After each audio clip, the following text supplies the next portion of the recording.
Bienvenue sur Believe Podcast. Je m'appelle Nada et ce podcast, je l'ai créé pour nous apporter une conscience et une perspective où l'être est à l'honneur et le faire à son service. Ma mission est d'aider à reprendre le contrôle de notre vie pour que expérience et désir authentiques soient alignés et comprendre comment naviguer notre réalité avec la relation à l'autre. Si comme moi, l'amour de soi, de l'autre, inconditionnel ou conditionnel est un beau bordel dans ta tête, mais que tu veux comprendre ce bordel, alors bienvenue sur Believe Podcast. Welcome to Believe Podcast. Dans cet épisode, on va parler de Luna et d'Arslan. Et je voudrais vous présenter la Luna qui est en nous. Clap, clap, clap. En fait, Luna, elle est pleine d'esprit. C'est une nana qui est curieuse de plein de choses.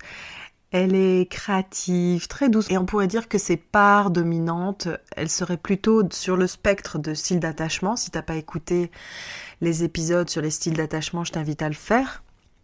Ils sont un peu plus bas dans les épisodes là, qui sont exposés dans le podcast. Elle est plutôt dans une dominante anxieuse. Voilà. Et Arslan, avant, il était dans une relation polyamoureuse. Il était polyamoureux pendant quelques années. Et quand ils se sont rencontrés, en fait, Arslan lui a dit qu'en fait, il ne voulait plus être polyamoureux, que là, il a envie de vivre une histoire exclusive avec Luna. Et donc, ils sont engagés tous les deux dans une relation exclusive, quoi. Le côté que Arslan dit vouloir travailler, c'est qu'il aime séduire parce que ça compense en lui un manque de confiance vis-à-vis des femmes, quoi. Il sait qu'il y a une part en lui qui prend le dessus quand il est en contact avec une femme et qu'il y a un jeu de séduction qui se met en place. Il peut pas s'empêcher de le faire, il en est conscient. Donc c'est quelqu'un d'assez self-aware, d'assez conscient et qui est très à l'écoute de Luna. Quand justement il y a des parts en elle qui sont activées, qu'elle est anxieuse ou même nos hormones nous amènent à avoir des comportements un peu chelous, mais c'est pas grave, on pardonne nos hormones, on a un cycle biologique, donc on l'accepte. Donc c'est une relation qui est plutôt mature entre eux, tu vois, ils s'entendent bien, ils ont envie du même mode de vie, ils respectent leurs intérêts personnels, même s'ils ne sont pas partagés, donc chacun fait ce qui l'intéresse, mais ils se retrouvent sur plein d'autres plans. Donc c'est plutôt un couple qui fait envie. Chacun fait en sorte d'être un soutien pour l'autre, d'être un safe space. Et ça veut dire c'est-à-dire qu'ils sont à l'écoute de l'autre, ils prennent le temps de digérer une discussion importante qu'ils ont pu avoir, sans avoir à tirer une conclusion dans l'immédiat et à obtenir ce que l'un est en train de demander. Donc je trouve que ça fait du bien de voir des relations comme ça. Si vous en avez une dans votre vie, célébrez-la. Célébrez-la de manière à ce que vous attiriez le même type de relation de couple, quoi, parce que c'est important en fait d'avoir des exemples autour de soi, c'est inspirant. Et quelque part, on fait appel à ça quand on est témoin de ça. Donc quand il y a des moments d'insécurité, c'est-à-dire que Luna va avoir une part en elle qui est activée, Arslan, il va les entendre, il va accepter. Il va accepter qu'elle soit dans cet état, il va même lui dire « mais est-ce que je peux faire quelque chose pour toi ?» Parce qu'il sait, lui, pertinemment qu'il n'en est pas responsable, mais il est quand même présent, quoi. Il partage le même espace et puis, je veux dire, il l'aime, donc il ressent qu'il y a quelque chose qui ne va pas et ça lui fait quelque chose. Mais en revanche, il va poser une limite, lui. Il va dire « je vais pas t'aider à résoudre ce problème-là ». Une fois qu'elle l'a partagé, il va dire « bah écoute, je vais pas t'aider à résoudre ce problème, hein. » Et en général, quand je parle de ce problème, c'est quelque chose qui est entre elle et lui, hein. Je parle pas d'un problème qu'elle est en train de traverser avec, je sais pas, dans son contexte professionnel ou j'en sais rien. C'est par rapport à eux deux. Donc je vais pas t'aider à résoudre ce problème parce qu'il veut pas qu'il rentre dans une relation de codépendance. Alors, simplement dit, être codépendant, c'est quand tu crois que ton bonheur, que ta tranquillité, elle va dépendre de l'autre, du comportement de l'autre. Et du coup, ce qui se passe, c'est qu'on rentre dans une dynamique où il y en a un qui va prendre à un moment donné le rôle de victime et l'autre va prendre le rôle du sauveur. Et pour en sortir, il faudrait que la victime fasse ce qu'il faut pour que l'autre, le sauveur, soit satisfait, soit heureux, genre « t'as arrêté de faire ça, je me sens beaucoup plus heureux ». Ça ne marche pas comme ça en fait. Et on a tous et toutes cette tendance, d'accord, en nous depuis qu'on est tout petit. Un peu comme si on a été programmé, conditionné dès notre plus jeune âge, quoi, depuis qu'on est bébé, quoi. Faire ce qu'ils nous disent et attendre de nous, c'est ce qui est le plus important, sinon il n'y a pas d'amour. Donc c'est presque transactionnel. Mais c'est de l'amour quand même, quoi. Je saurais pas comment dire, un enfant, c'est que de l'amour, quoi. C'est que ça, c'est ouvert tout le temps. Donc ça devient transactionnel par l'input des parents, quoi. Et puis quand on est enfant, l'amour, il est dans tout. Il est dans les gestes, il est dans la parole, il est dans le souffle, il est dans le toucher, il est dans les attitudes. C'est partout pour un enfant, l'amour, quoi. Et on se fait, on va dire, modeler par l'exigence de nos parents, qui eux, malheureusement, sont aussi conditionnés, ils nous le transmettent. Donc les relations de codépendance sont très, très, très fréquentes.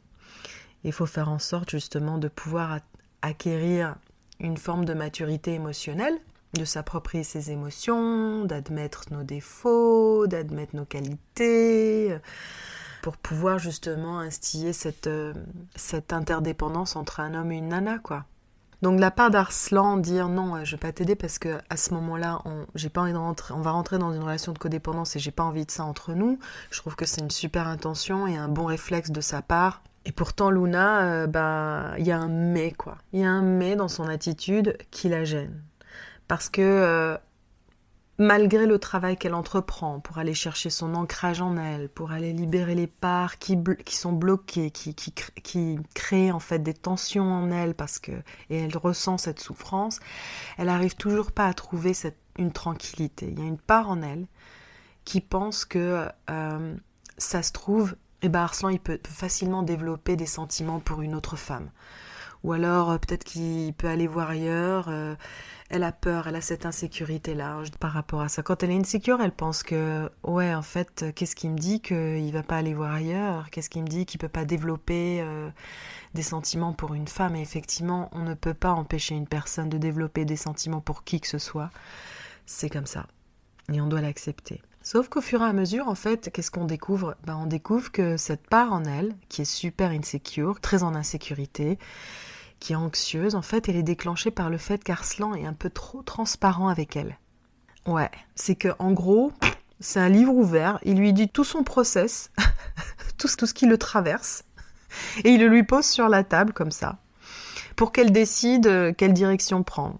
Par exemple, il s'est lié d'amitié professionnelle avec une femme qui l'a invité à passer quelques jours à la campagne. Évidemment, Luna est invitée, mais il lui raconte qu'il ressent une tension entre cette femme et lui, et que ça réveille justement cette part de séduction qu'il a, quoi, tu vois, et qui compense son insécurité vis-à-vis des femmes. Donc il lui dit bien, non, j'ai absolument aucune intention de faire quoi que ce soit avec elle, mais je sens quand même qu'il y a une tension entre nous. Ok. Et c'est à Luna de décider s'ils acceptent l'invitation ou pas. Il est gonflé, le pépère, hein. Tu fais ok. Tu me ramènes ta merde que t'es en train de processer, c'est moi qui dois décider dans quelle direction tu fous ta merde. Donc, monsieur, je ne veux pas de codépendance. Il y a quelques trucs à régler quand même de ton côté. Et en fait, dans ce partage-là, moi, ce qui me touche dans cette histoire, c'est à quel point l'hypersensibilité qui est incarnée par Luna peut nous faire culpabiliser. C'est-à-dire que Luna, elle va culpabiliser de ne pas pouvoir calmer son anxiété, justement, de peur de saouler Arslan par ses anxiétés répétitives. Alors, je dis pas que c'est très souvent, mais c'est arrivé quand même une ou deux fois. Donc, pour elle, c'est un peu répété parce qu'elle pensait que c'était résolu. En fait, c'était pas du tout résolu pour elle, puisque ça revient. Et donc elle culpabilise, merde, je pensais que ça s'était un peu ouvert dans mon cœur et tout, mais en fait pas du tout. Ça revient, j'ai peur de saouler mon mec. Et puis surtout, elle craint de voir arriver ce qu'elle craint le plus, c'est-à-dire que le mec développe des sentiments pour une autre nana, et tout ça, quoi. Et je comprends, ça me touche. Et je crois qu'on peut toutes reconnaître qu'on a une Luna en nous, quoi.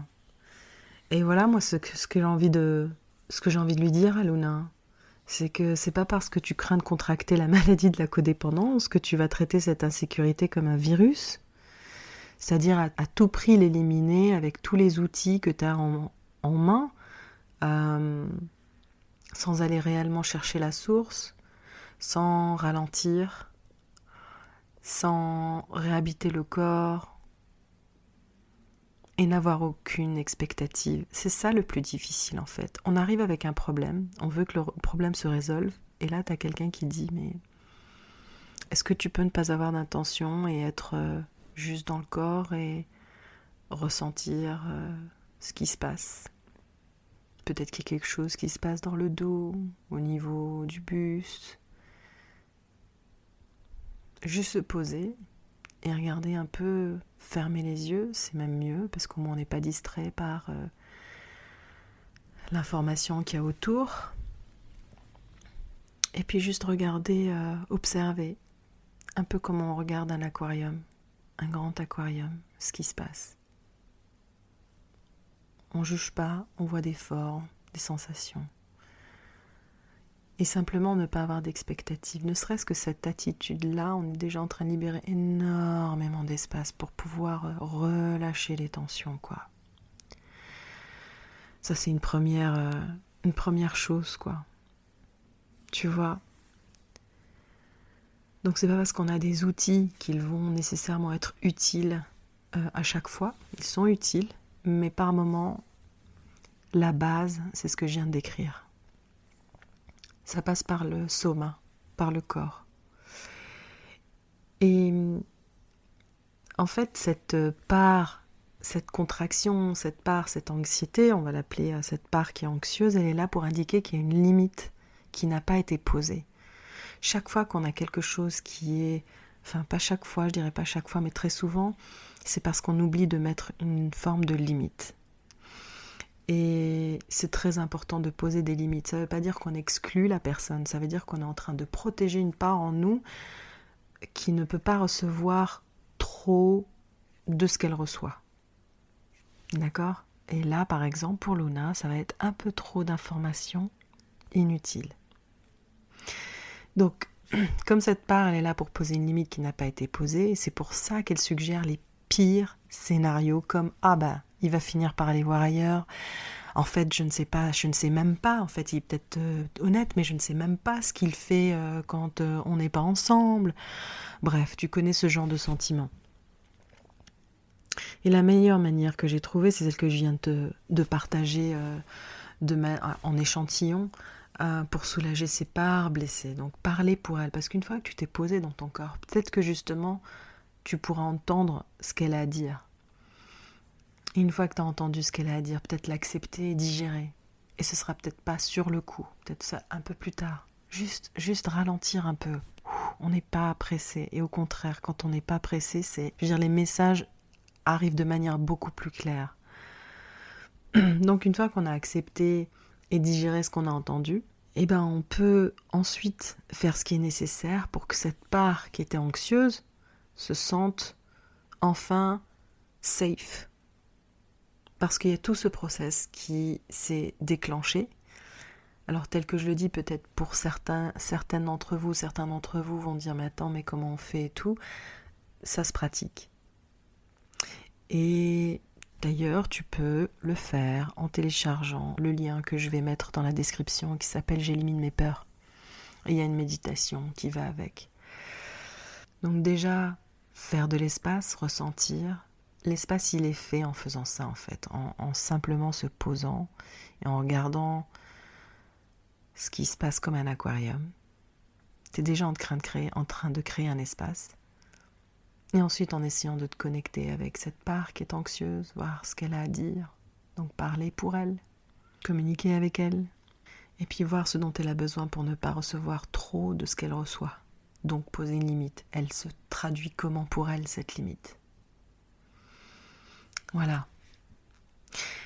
Et une fois qu'on a fait ce travail avec soi-même, on peut aussi dire à Arslan, dis-moi, ta transparence affecte mon insécurité. Parce qu'on se rend compte, quoi. C'est à ce moment-là qu'elle est affectée. C'est à ce moment-là qu'elle se sent vraiment en insécurité. C'est quand il commence à sortir tout son jeu de cartes, mais j'ai pas envie de savoir. Donc, c'est tout à fait juste de dire à Arslan, ta transparence affecte mon insécurité.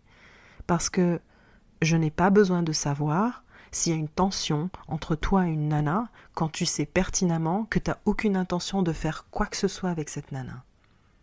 S'il y avait une intention et que je te le demande, écoute, si tu as envie d'aller voir ailleurs, c'est ce que je veux le savoir. Et d'autres teams, moi je suis plutôt team, je veux pas savoir. Je ne veux pas savoir. Et toi tu fais peut-être partie de la team, je veux savoir. Ok, fair enough. Mais en tout cas, faut être transparent pour poser une limite en fait. Faut pas être transparent pour être transparent. Faut être transparent pour être clair où la limite est. Et là, c'est très bien dans ce contexte-là de dire ta transparence, elle déclenche mon insécurité, surtout que tu me donnes des informations qui sont vraiment inutiles. Je ne veux pas connaître ton process, où tu en es ou quoi que ce soit. Si toi, tu veux pas qu'on aille à la campagne parce qu'il y a cette tension-là et que tu pourras pas la gérer, tu décides si on va à la campagne ou pas, quoi. Et tu gères. Si tu penses que tu vas pas la gérer, on va pas à la campagne. Et tu gères.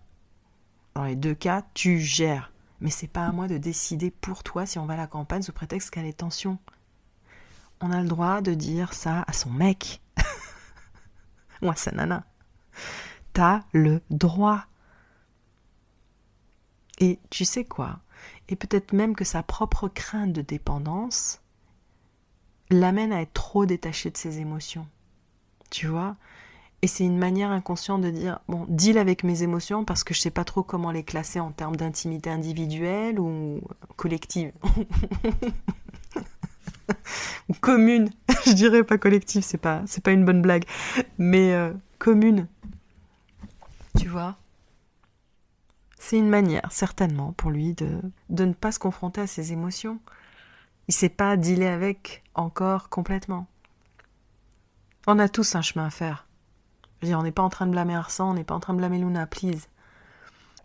Et aussi, un dernier point, ne jamais sous-estimer son intuition. Surtout, ne sous-estime pas ton intuition. Ne le mets pas sous le tapis en disant que tu as tort, que tu devrais pas être jalouse, tu devrais pas ceci. Il y a quelque chose qui se passe. Et peut-être que ton intuition, c'est pas vis-à-vis de lui, mais c'est vis-à-vis de... peut-être qu'il y a une part en moi qui a besoin de me parler, qui a besoin d'être protégée.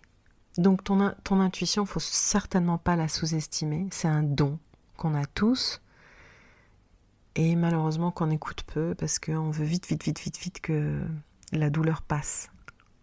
Mais sauf que la douleur est inévitable et elle est surtout pas aussi agressive qu'on le pense. Donc les limites sont nécessaires et elles se construisent au fur et à mesure parce que tu as le droit de protéger ton rythme interne.